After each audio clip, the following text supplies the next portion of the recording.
Hello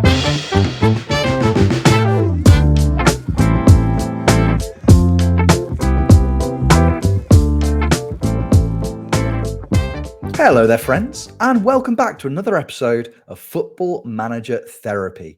I am your host, Rich Owens, and joining me this week, we have 1/3 of the FM team. It's the United City FM. Kev, his internet works again. Hooray! Hello, Kev. How are you, mate? Oh, I'm so happy that my internet works. I'm really am. I'm doing all right, Rich. I'll fill you in a second. But yeah, last week we got to record the podcast on the Sunday, and I showed up and I had 2 megabytes of download speed. That's not enough to do things with, Rich. It's not. It's just not. Really not. You know, it's really not.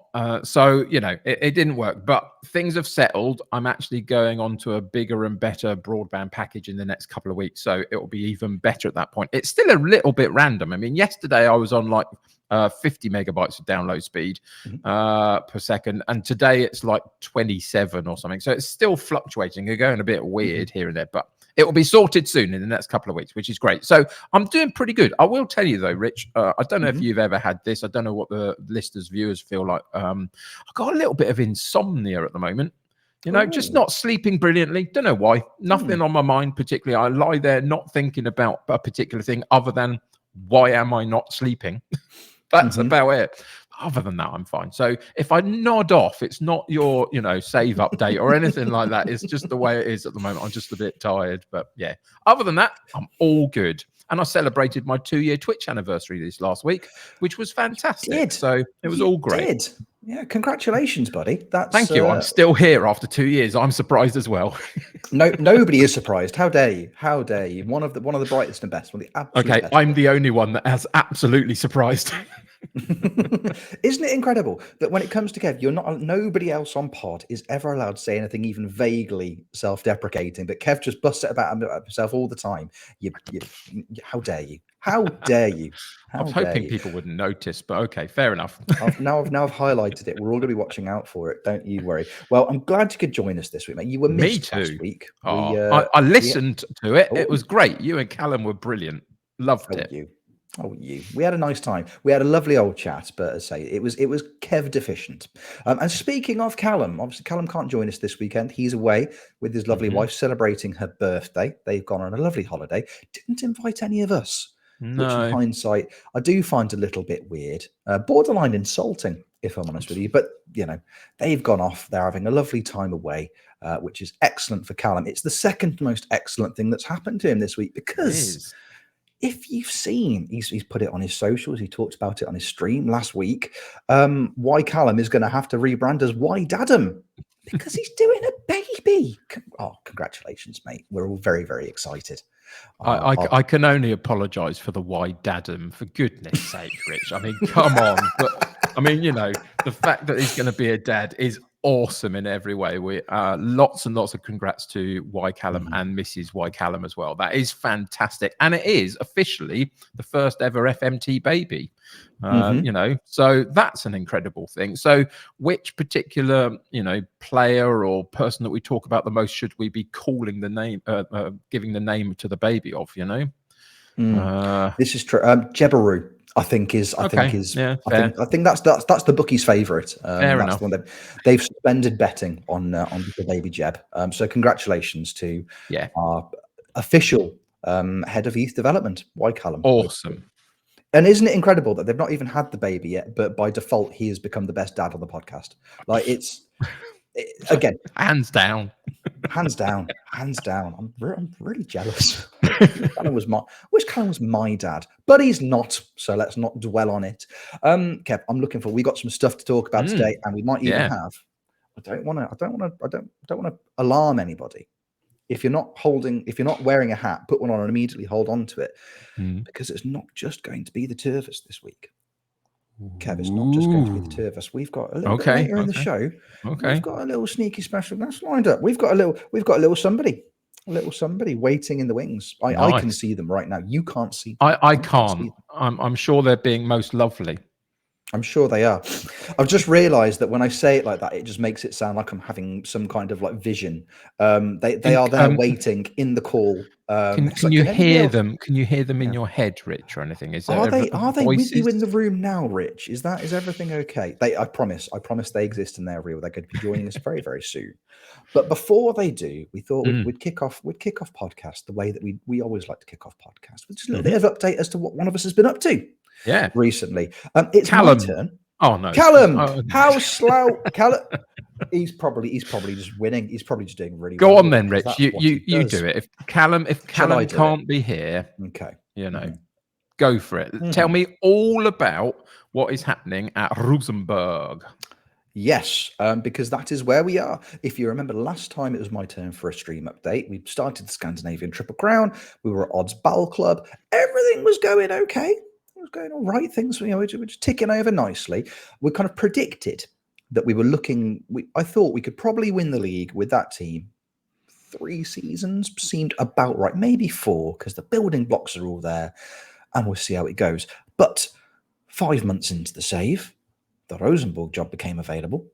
Significantly larger team, better infrastructure, like set up better to win the league quicker. My chat were like, go on, Rich, go on, apply for the job, got the job, and that's kind of where we'd left it. Since we talked about this on podcast, we finished the first season. Now, how did it go? It went. It went. I think what we've done, just before we started recording, I've loaded up the save, so I've got some of the results there as a reminder. At the time, it felt like it was going okay, but we said before we hit record today, I've looked back on it, and maybe hindsight being 2020, it feels like an art attack where, when you see Neil Buchanan making the picture on the floor and you can just see it close up. It's like, oh, he's putting some tinsel down. Oh, what's that pine cone doing there? This is going to be really exciting. And then it zooms out. You're like, oh, this is brilliant. But then occasionally it was a little bit underwhelming. As it turns out, one of them. We started first game. We won 4-1. We battered our opposition. Game number 1. We played Hagsund at home, annihilated them 4-1. And there I was thinking to myself, you know what, this is going to be easy. Actually, this is going to be easy. And we all know as Football Manager enthusiasts, the second you think that to yourself, I had the audacity to say it out loud on stream, and somewhere, Miles just because he's watching everybody, because Miles watches everybody, he just sits back and he presses the shenanigans button, and your save just goes all wonky, and that's exactly what happened to me. We won the first game 4-1. The second fixture, we played Mold, who ended up winning the league. We were 2-1 up, I think 2-0 up in probably the 75th minute, cruising, looking fantastic.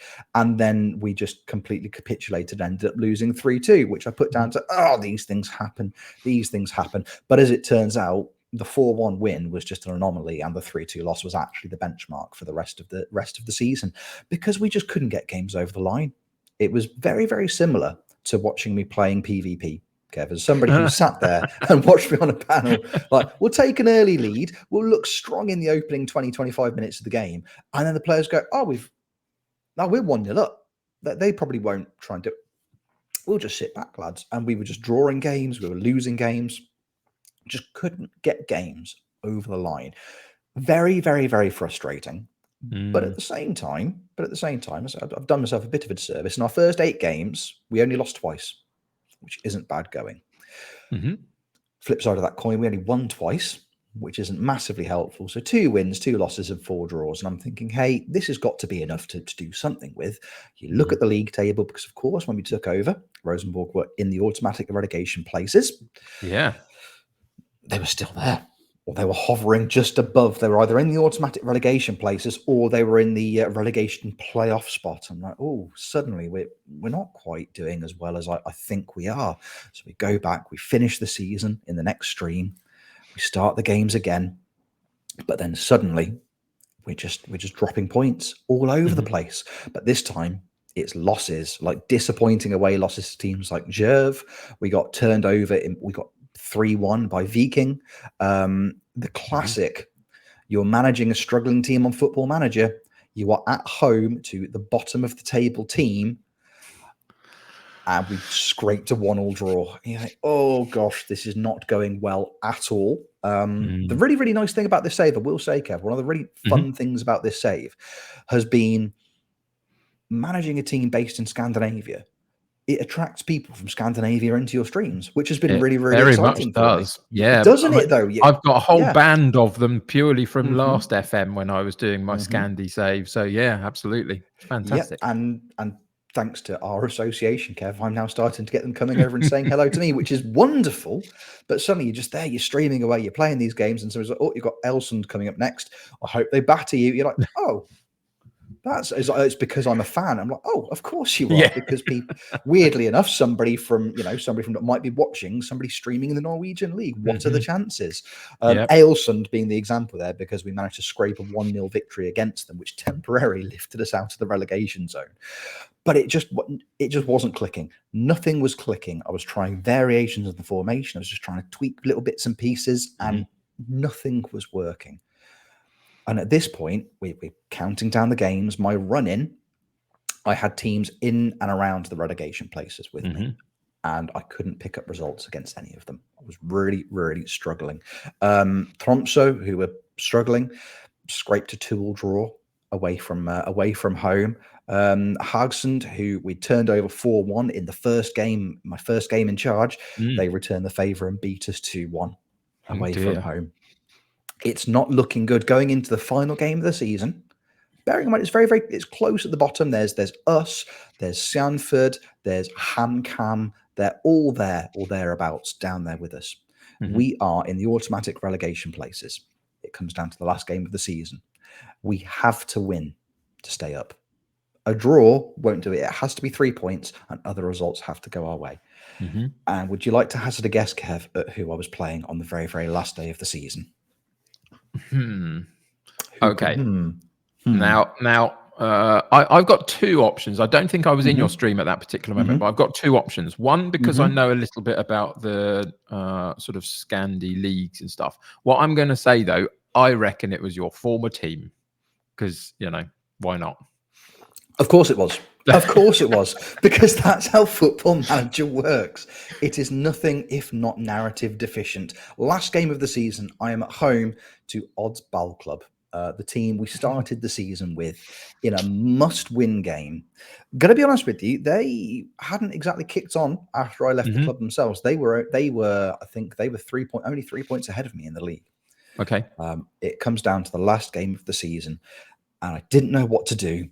I was having a bit of a panic, and then I was thinking, I was like, right, go through all the tactical greats I can think of who play Football Manager, and think about what they might do. I'm thinking about the RDF tactics, thinking about the stingers, thinking about the stick pianos of the world. What would they do here? I'm sure GYR, what would they be doing in these circumstances? They would have some kind of perfect tactic. They would just break out and smash the opposition 10-0.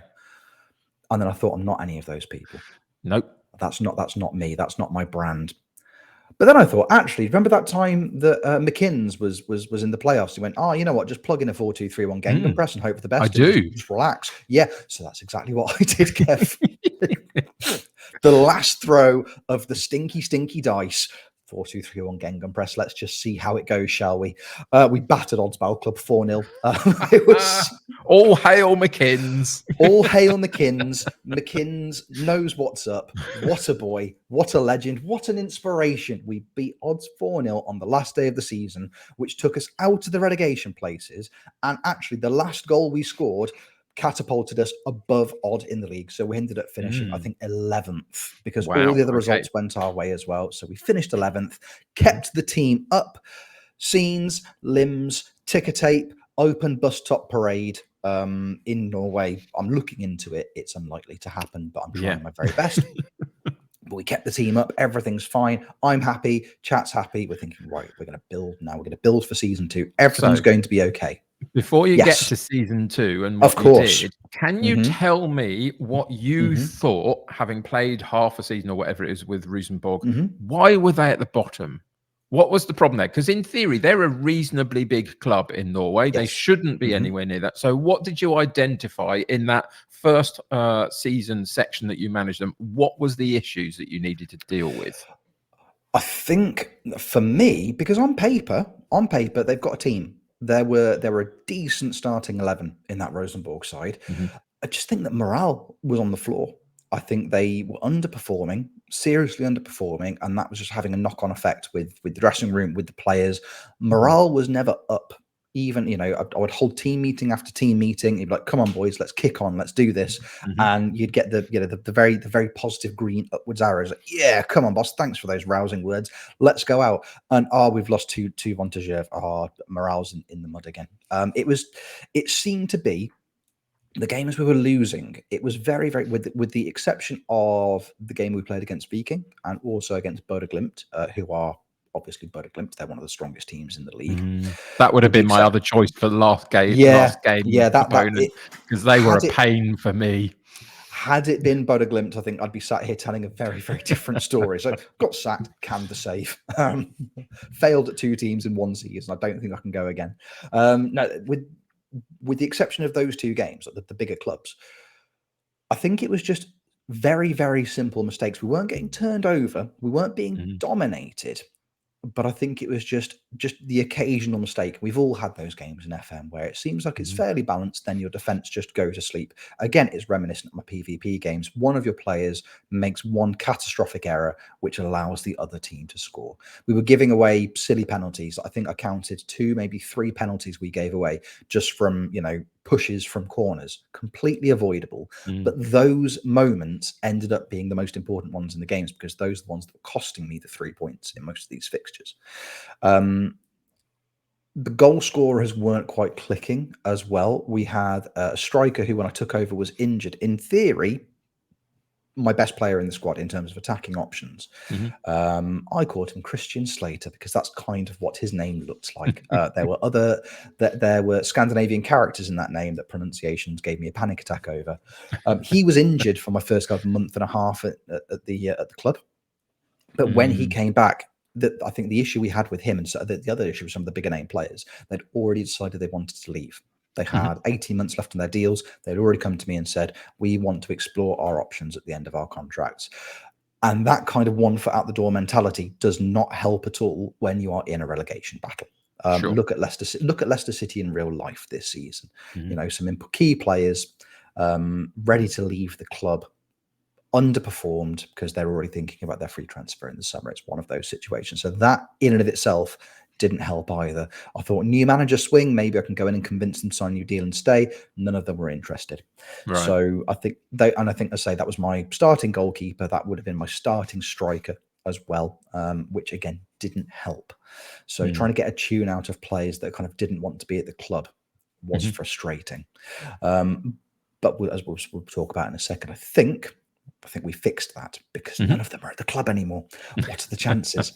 One interesting thing I did notice, and Kev, you'll remember this. I say you spent a lot of time in Scandinavia last year. The elections at the end of every season for club chairperson, because that's the way it works in Scandinavia. They elect democratically elected chairperson at the end of every season, or there or thereabouts, who will then set you new objectives for the season. Now, bearing in mind, I took over a club that were in the relegation zone. My only objective from the board were keep the club in the league. You just want you to avoid relegation. That's what you have to do. And that is what I did. You did. Well done. I did. Thank you very much. Yes, the board were happy until 2 days later when a new chairman was elected. And he, as it turns out, was less happy because my season expectations changed overnight from keep the club out of the relegation zone to qualify for Europe. And he was furious that I hadn't done that. Now, admittedly, in hindsight, were the results particularly better than the original managers? You could argue no, but I did keep the club up. So 2 days after winning the league, I'm immediately called into a board meeting threatening my job. I'm like, oh, this is new. This is not what I was expecting to happen at this point. I was given 3 options. Just say, give me more time. We had a big issue with injuries, or no, calm down, the results weren't that bad. And that was a button that I wasn't going to click based on, there was no amount of money in the world you could have paid me. It's like, I'm going to double down here. No, You are incorrect, a man that could sack me if you really wanted to.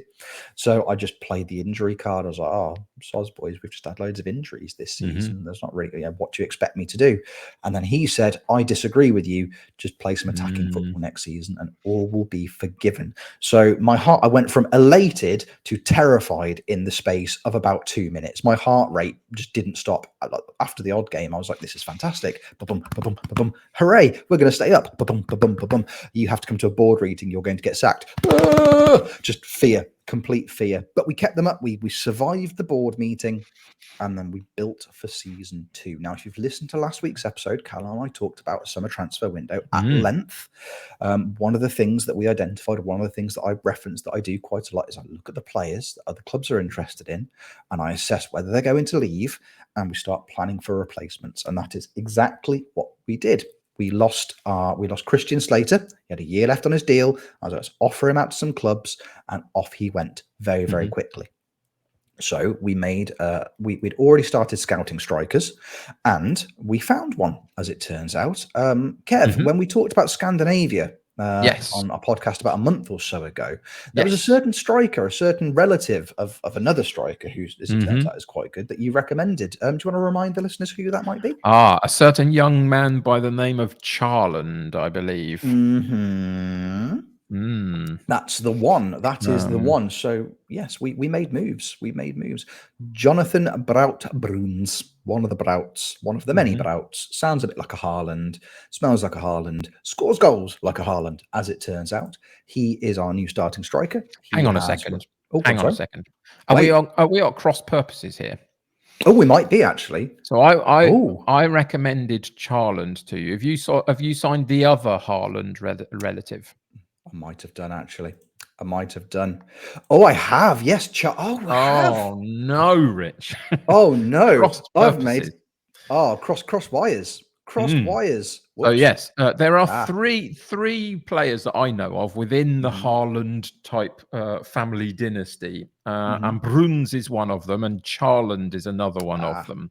And I recommend Charland because I had him in FM22, and his technicals are rubbish, but his mentals and physicals are great, and it drags him through, and he does all right. And so you've gone for the third option. So I'm aware of him. We looked at him during my FM22. I never actually signed him. So what made you sign him? What was it about him that fitted? He's got that Haaland DNA. He's got that Braut DNA, and that's all it took for me. We scouted both. One, Kev's recommendation came, I think it was like a D+ rating from my scout. Whereas the other came back with a significantly higher. And again, he's got really well-rounded attributes. He's got really, really good physicals, which you would expect from a member of that family. The mentals are there or thereabouts, and the technicals really aren't too bad either. I mean, having a quick look at him now, he's got 13 finishing, which is always important. His physicals, as we said, are all, with the exception of his agility, he's not particularly agile, but everything else, the lowest is a 12 or a 13. The mentals are all there or thereabouts. 6'2". He's got a reasonable left foot on him, but a very good right. So he's going to do whichever side of the pitch he's cutting in from or attacking from. Potential is there. So the mentals are very good. Really high off the ball. Great composure. Good anticipation. Seems like a solid player. Likes to beat the offside trap. Likes to lob the keeper as well, which is something that we all like a little dink. We like a cheeky dink to finish. But he seemed like, for the level of goal scorer I was trying to bring in, he seemed like the right option. So in he came. We lost one of our best wingers to RB Salzburg. They came in early doors. So we did a like for like replacement on our winger. We signed a player by the name of where's he gone? I've got the save up in front of me because I tend to forget. Jacob Napoleon Romsas. So his name's Napoleon. What's not to like? What his name's name? Napoleon. Absolutely. Very much like the real Napoleon. Well, he's 5'11", which actually isn't. Not that small. Not that small at all, actually. He scored a header in his debut as well, which everyone was very, very excited about. But his name's Napoleon. He must be small, but he scored a headed goal. So we've done like for like replacements. We bought in one of the Kitolonos, who I used to rave about from Odds Ball Club saves previously. One of the Kitolono brothers stayed in Norway. The other one is now plying his trade, I think, for Sparta Rotterdam in the Eredivisie. He was getting minutes. There was no chance of bringing him in, but his brother Jonathan is left back. Bit of additional cover out back. My goalkeeper, he left. He was like arguably my star player according to in-game ratings. He's moved on to Copenhagen, so we've ended up signing one of the keepers from Odds Ball Club instead, because he, just before I left, Leopold Wolfstedt, had said, very much like my other goalkeeper, he wanted to run down his contract and explore his options. So we're like, well, if that's what he's going to do, we'll put a cheeky bid in. We'll replace like for like. They're pretty much comparable in terms of ability. You've got some great names in there. Leopold and Napoleon and...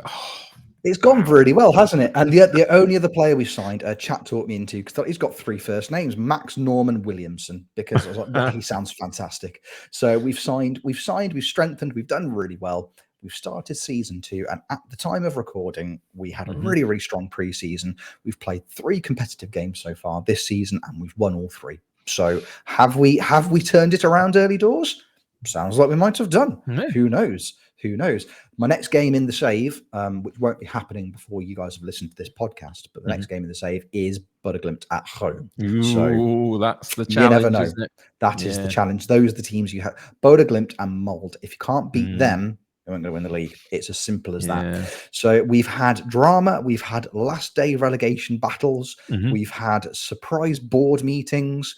We've signed comparatively good players, and we're winning games. It has been a roller coaster of emotion, Kev. So one very quick question for you before we move on from this section, just to highlight one particular area. Rich, my friend, my lovely, lovely friend. Look at the cheeky face of Rich, my friend. How are your training schedules going, Rich? Sorry, Kev, I don't understand the question. I got that response on his stream when I popped in there. Now, Rich, can I be honest with you, Kev? Can I be brutally honest with you? We are here for therapy, Rich. World exclusive. World exclusive. So, because I am a neurodiverse adult, training schedules are something I've never done before. The concept of doing them terrify me, because learning a new skill for me is something that's really, really, really frightening.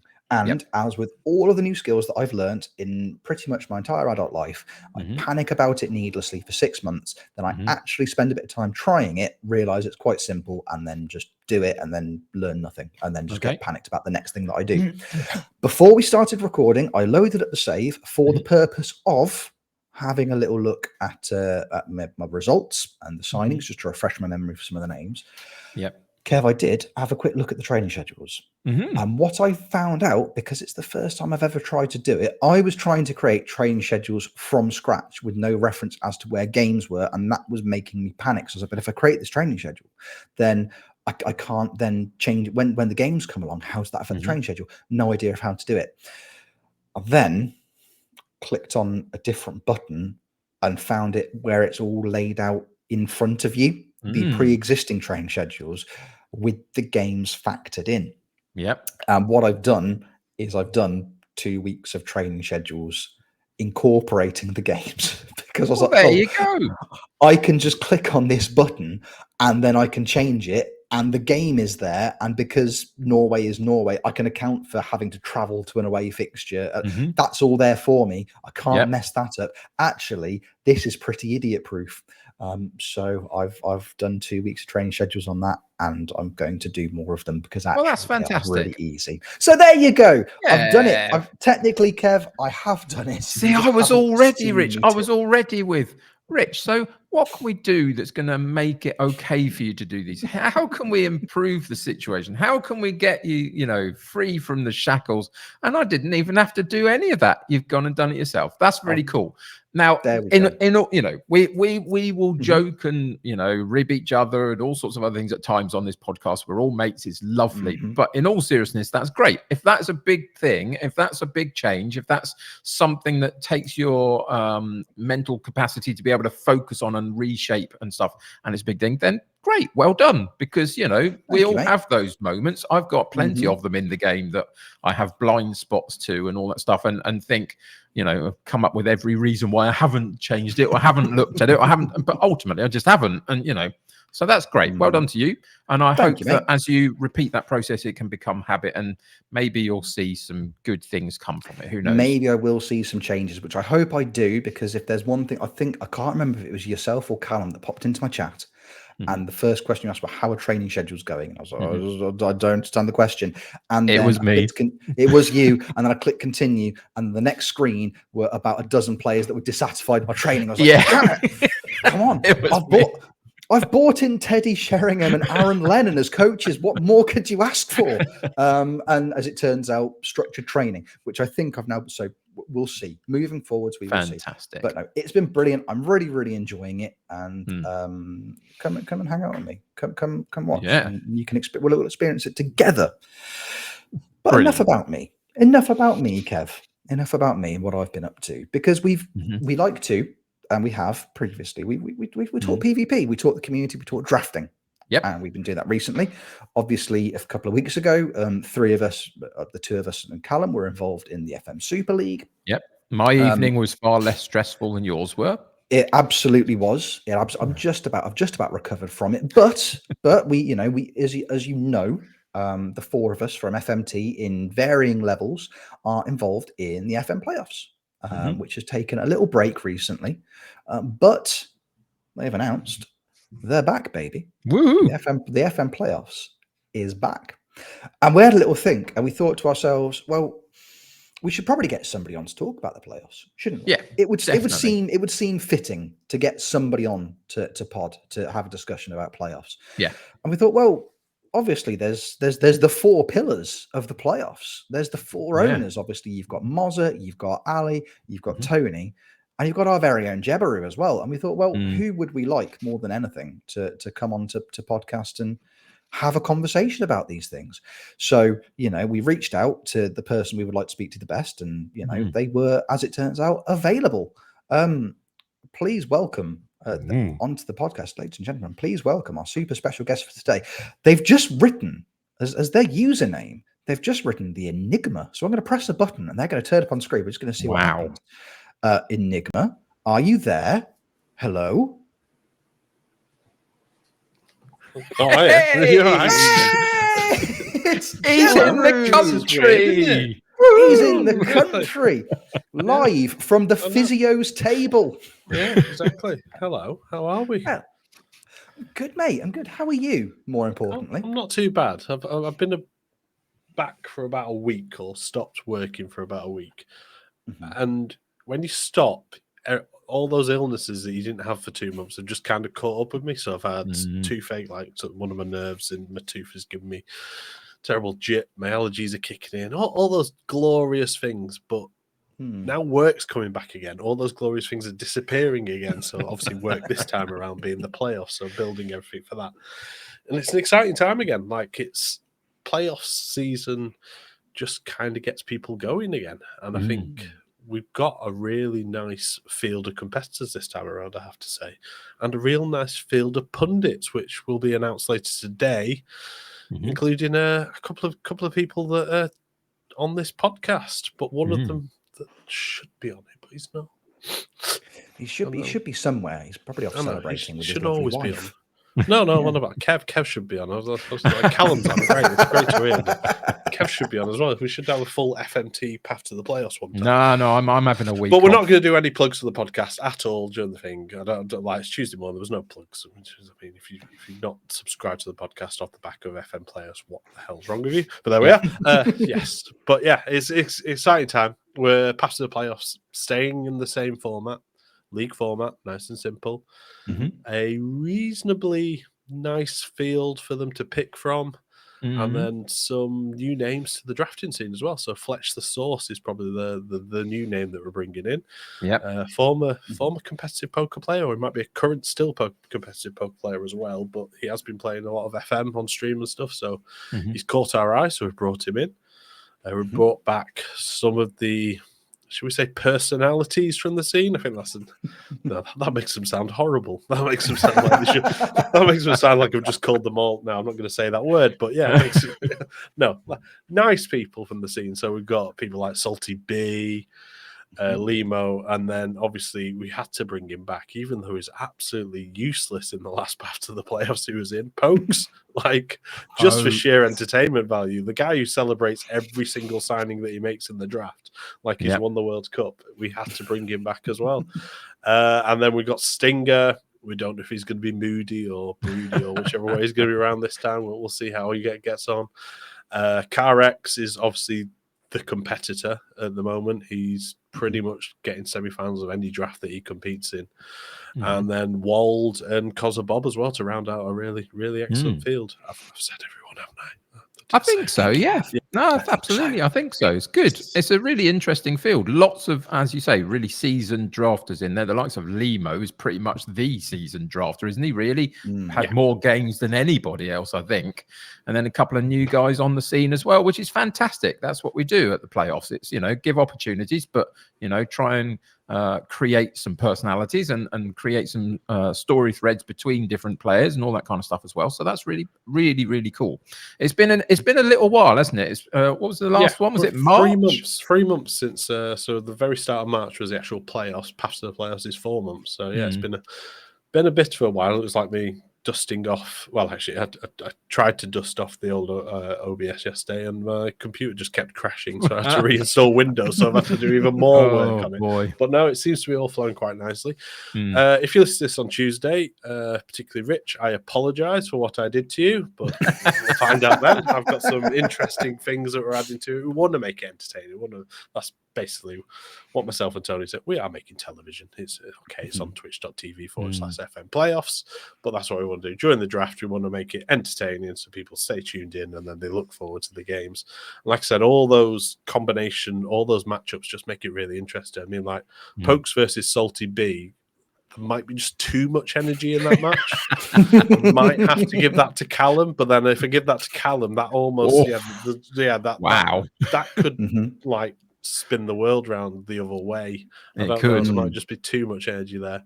And it's nice to have Dupe on the panel as well. It's definitely a new face to the playoffs panel, but a seasoned panelist off Showdown, and then off another podcast that it's all right, isn't it? That podcast, 5-Star Potential. Yeah. I've heard good things. It's very good. I love it. Exactly. They're great. They're a good. It's the gold standard of FM podcasts, and we are. Also a podcast. Well. Yeah, exactly. So let's go with that. But yeah, Rich is joined us back on the panel again. Are you looking forward to it? I really am. I do. I love a panel. I do really, really enjoy a panel, especially a path to the playoffs. It always holds a special place in my heart. I've never done a full playoffs panel. I'm not Kev standard, but path to the playoffs for me is where my heart lies. In terms of panels, I'm one of those, aren't I? I'm like, you know what? You can take your Premier League saves. Give me lower leagues. But as it turns out, path to the playoffs is just as good, if not, as good as the actual playoffs themselves. But it's just you just get to meet people. It's those competitors that you don't necessarily inspect, and I think those are the stories that I enjoy the most. Like when it gets to the actual playoffs itself, you got your big names, and it's the pinnacle. It's one of the highlights of drafting for me in general. But with your path to the playoffs, as Kev rightly says, it puts those people in the shop window that you might not necessarily expect to see. People like me, I've done it before and I've had a wonderful time doing it. It might not look like it when I'm taking part, but I have had a wonderful time doing it.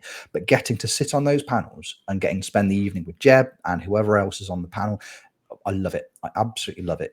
I think we've come a long, long way from the first ever path to the playoffs that Jeb and I just did, the two of us, which is about 4.5 hours. 4.5 hours, and I think 5.5 hours of that was just doing Oasis puns about yes. So it was exactly it was just Manchester based. Like, I'm just going to go find some old CDs. I'll be here now. What's that? Exactly.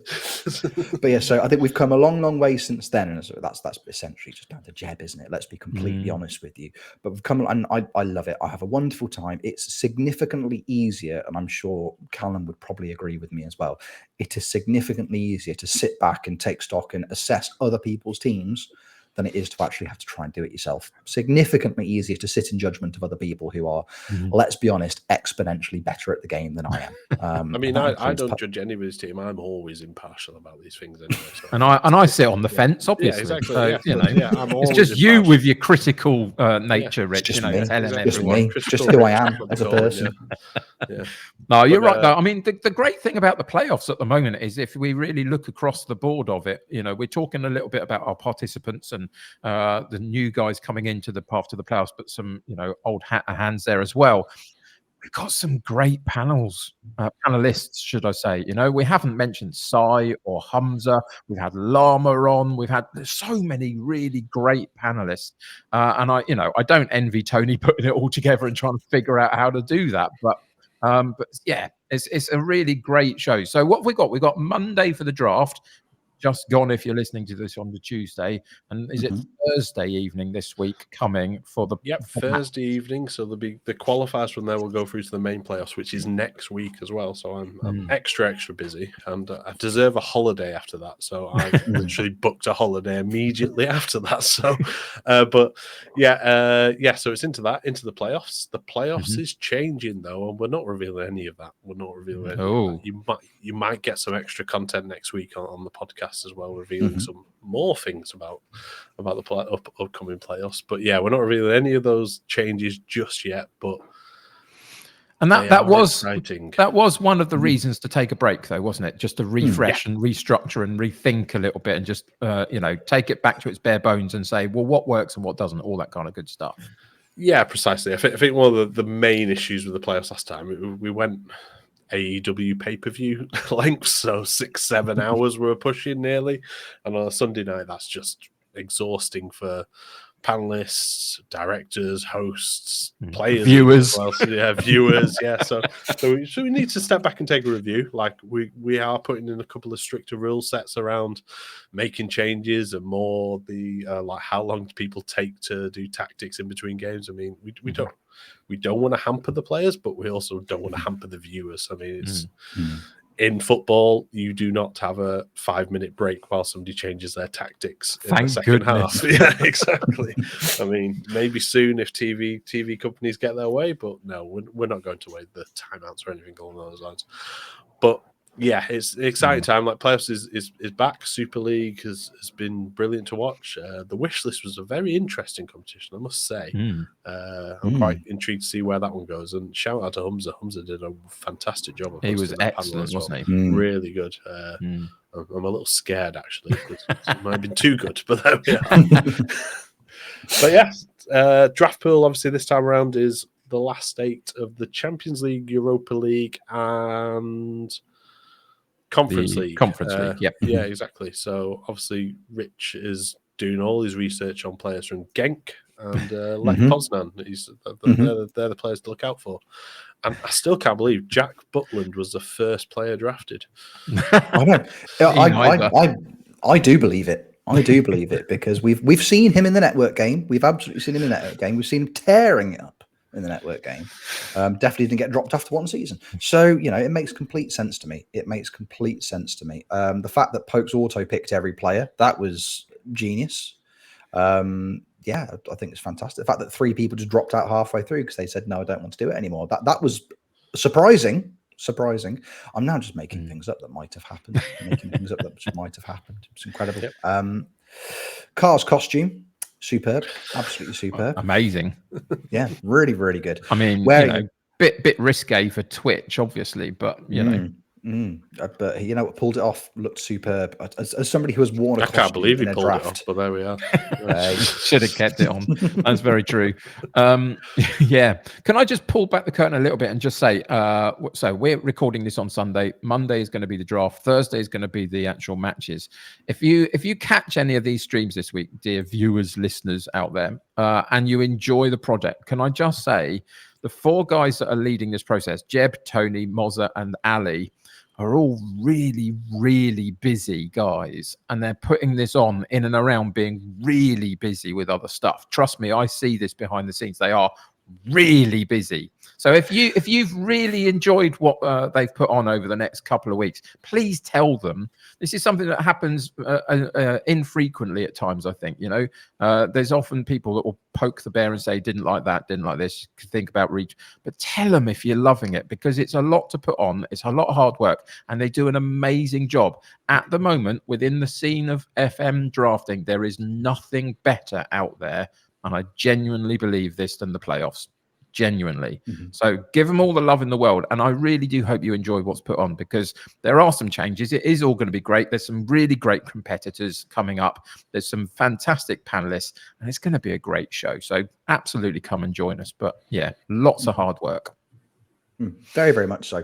And again, that I completely agree with everything Kev has just said there as well. But that is also not to the detriment of other drafts out there as well, because the improvement in standards in a lot of draft competitions is clearly noticeable. Is clearly noticeable. I think a big part of that, but again, you have to put it back to things like the playoffs, because and I've said it once, I've said it 100 times, the improvement in quality of overall product of the FM playoffs over the last year, it's night and day. It's night and day. It's quite incredible. And I think I might be taking that quality down tomorrow. We'll see.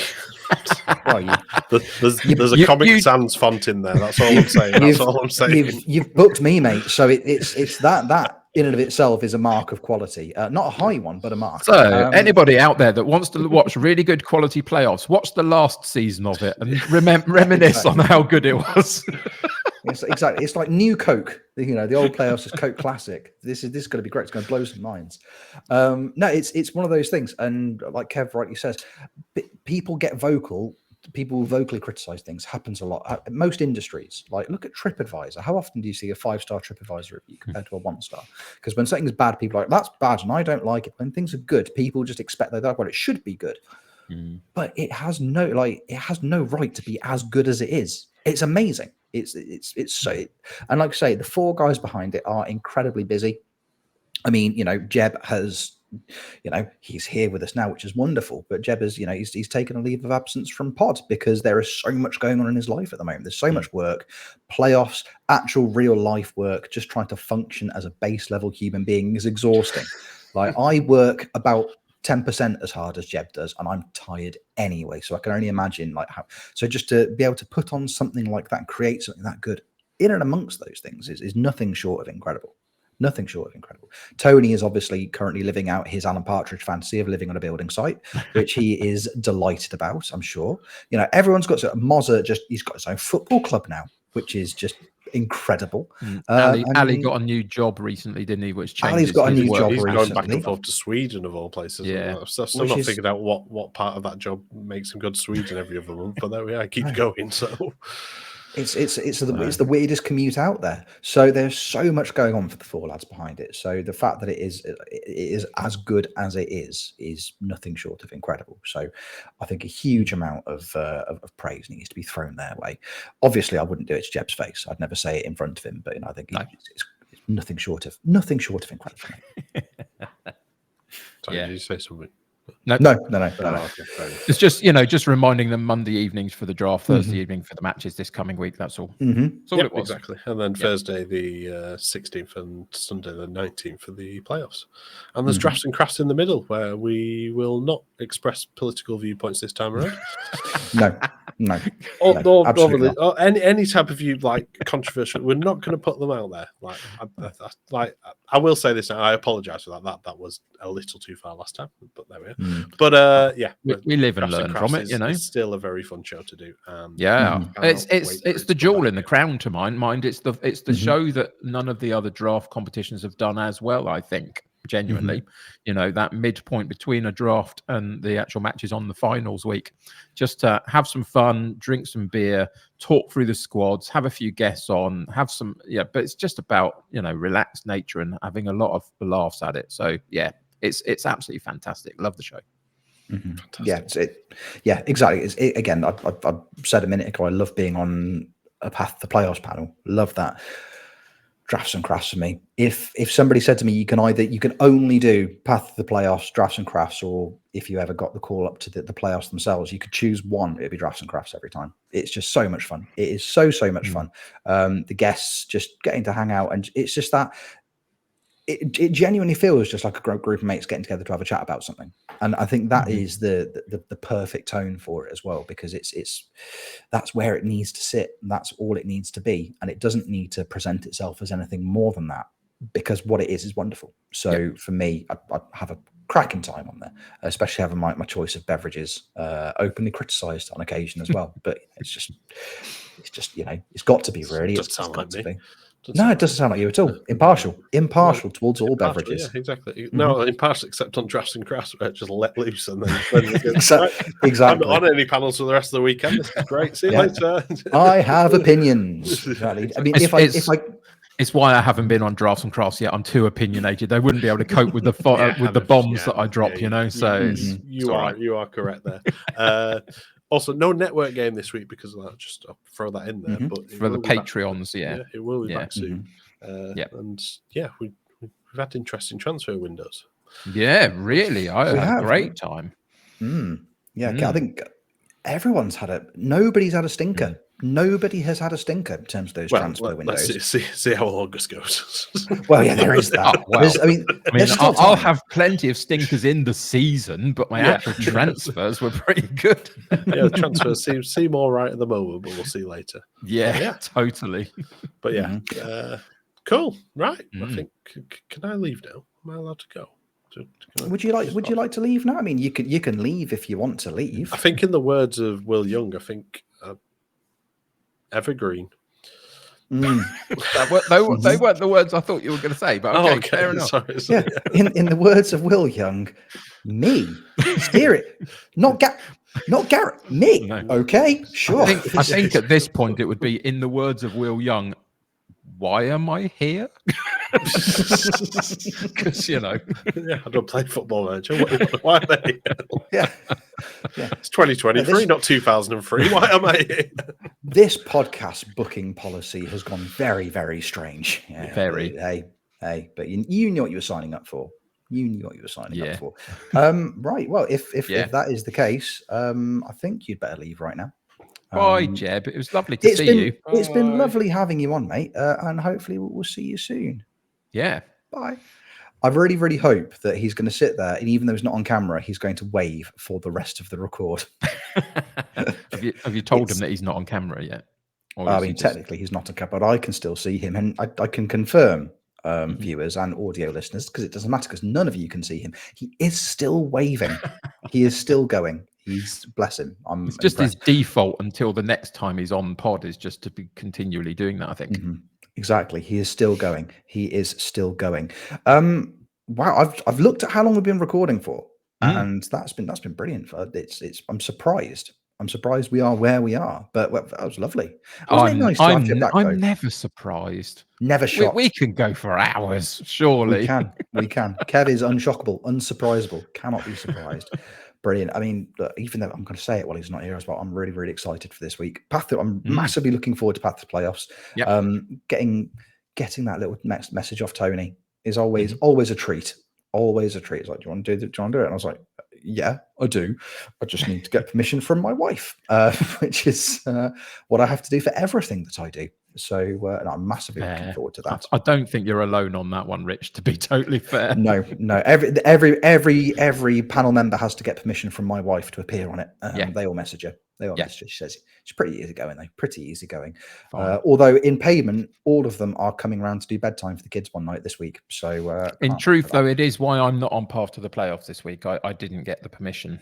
It's cut-offs. And she just decides, and I didn't want to put Kev through the burden of putting my children to sleep at night either. There's some, Callum needs to practice. I'm so tempted to just say, put one of my streams on. It'll be fine. But they love a stream. Anybody, most of my streams that you will know, you get interrupted by the board of directors about 10 minutes in, where they march in, say words into the camera, and then just leave. It's never going to end, is it? It's never going to end. I'll still be streaming in 10 years' time.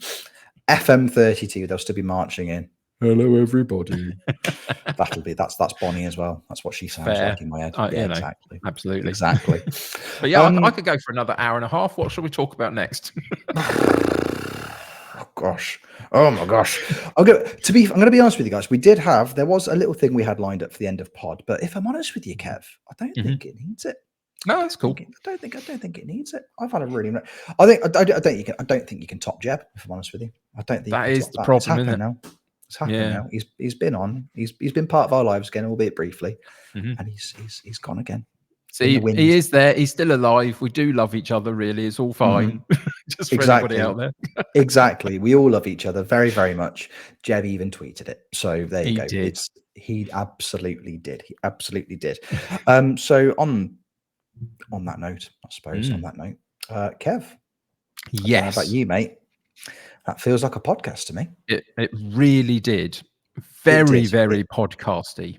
The podcasty of podcasts, I reckon. I think essence of podcast. I think, it's one of those things. One of those things. I think can't bottle it. You can't teach this. You can't bottle this. But if you could, this is what it would be. This is what it would be. This bit in like 6 months' time is just going to go on for hours, isn't it? Isn't it though? The tangents. Oh, I can't wait. Because if there's one thing that people would have learned from my time on podcast with Tony, it's that I love a tangent. That's why we had to bring in people that would rein me in. But hey, if that's going to stop, then chaos is going to reign. Can't wait. Football Manager Therapy. This week's episode is only 3 hours and 37 minutes. It's breezed by. Kev. Yes. Kev. It's been lovely to have you back this week. It's been lovely to be back. It's lovely to spend time with you, Rich, as always. Absolutely. I've been feeling Kev deficient after last week, but now you're back. I feel song in my heart and spring in my step. Kev, if people want to experience some Kev time in the way that I have this week and just get to sit there and listen to you and see you talking and just interact with you in general, where can they do that? Do you know, Rich, you're like this as a stand-up comic and stuff. Sometimes when people are talking to you, your brain is doing things about how do I respond? What should I say? Where should I take it?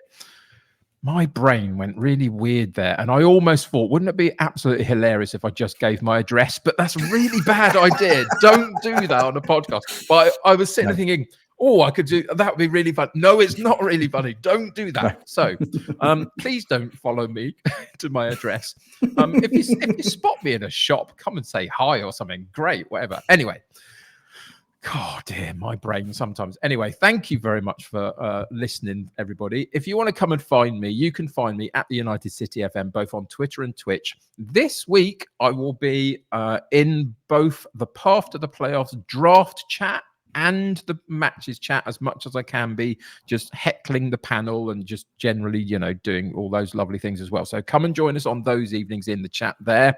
But yeah, you can find me every weekday afternoon on Twitch, also 3 till 5 p.m. UK time. We are doing our Homeward Bound challenge. I'm still not home, but we're having a lovely time. What about you, Rich? What are you up to this week? Where can the folk find you? Well, this week, a bit of a weird one for me this week, actually, because if you know my scheduled nights for streaming are normally Mondays and Thursdays. Monday, we do the network game, and Thursday night, I will do the Scandi Triple Crown. This week on Monday and Thursday, I will be appearing on the panels for Path to the Playoffs. So I'll be online. You can find me via the FM Playoffs Twitch channel. But I won't be streaming. I will maybe try and squeeze one in this week because I'm just loving the Scandi Triple Crown at the moment, and I want to keep it going, want to keep it fresh. So I will see if I can find an additional night this week I can squeeze a stream in. And the other thing I need to point out as well, just for anybody who was in my 2-year anniversary stream the other week, we hit the 10 subs. I promised a spooky playthrough on the channel of some Resident Evil. I've had a shocker this week. I've done my very, very best to try and get me Elgato set up so I could link it in. I'm having technical issues. Elgato are not being helpful because they're just offering me solutions that I've already tried. But I am doing my very best because look, here's the box it came in. It's empty. It's on my desk next to me, plugged in. I can't turn the camera around, but I promise you I'm trying. There will be spookies on my stream very, very soon. But until then, I'm doing my very best. But yeah, twitch.tv/RichOwensFM is where you can find me for Scandi Triple Crown and potential spookers in the future. It's nice there. Can't just come hang out. Hang out with Kev as well. Also, Jeb and Callum. The link is in the description to this episode. If you're watching on YouTube, if you're listening on Spotify, there's a link tree. You can click on that. It's got links to all of our Twitch channels. It's got a link. If you're listening to this, it's got a link to the YouTube channel where you might be watching this. If you're watching this, if you've not already pressed the little follow button, click the little follow button, click the subscribe button, drop us a comment.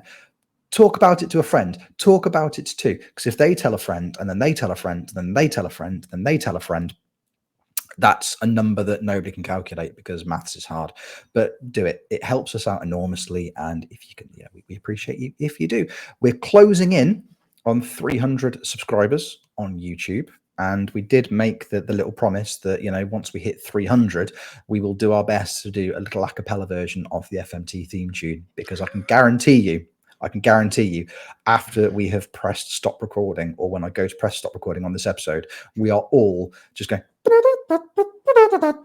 So 300 followers, get on it, do the thing. But until next time, this has been another really, really enjoyable episode of Football Manager Therapy.